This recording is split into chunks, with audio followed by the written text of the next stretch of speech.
Welcome back to my vlog mga amigos, and today's video meron naman pong nag-viral sa TikTok. Ito nga pong digital temperature vacuum cup mga amigos na kaya daw i-monitor yung temperature sa loob ng ating canister o yung tumbler natin mga amigos. At para masubukan natin kung gaano katototong nagba-viral sa TikTok mga amigos, nag-order ako online at ito na nga po, dumating na po kanina mga amigos. Ayan po yung steel stainless vacuum cup mga amigos.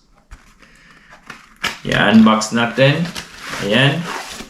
By the way, maraming klaseng kulay nito mga amigos. Nasa inyo na yan. Pero ito yung nakita, ito yung nagustuhan kong kulay na in-order ko mga amigos. Ayan. Kagaya nung nag-viral sa TikTok mga amigos. Ayan. Tatouch lang natin dito at makikita natin kung yung temperature ng canister or yung tumbler natin mga amigos. Ayan, yung sa loob nito. Ayan, may filter siya mga amigos. Pwede mong lagyan ng coffee, tea, or kahit yung malamig na water mga amigos. At dito naman sa labas niya or dito sa takip niya mga amigos, nakikita na natin kung gaano kainit or kalamig ang nasa loob ng canister or ng tumbler mga amigos. Of course, susubukan natin to. Para sa akin, napakaganda to mga amigos.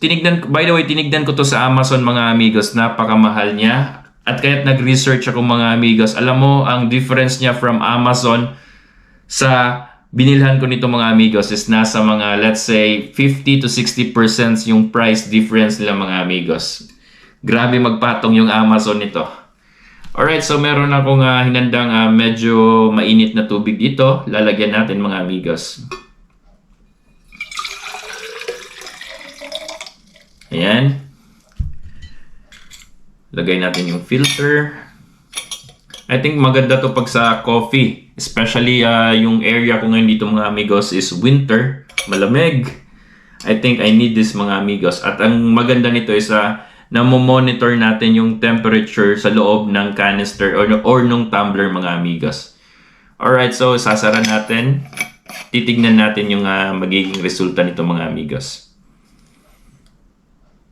From 19 kanina.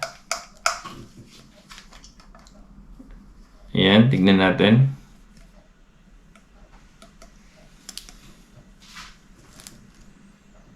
Naging 18.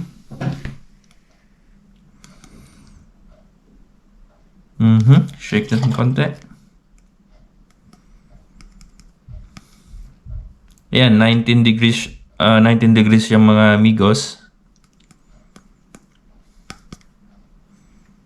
Okay.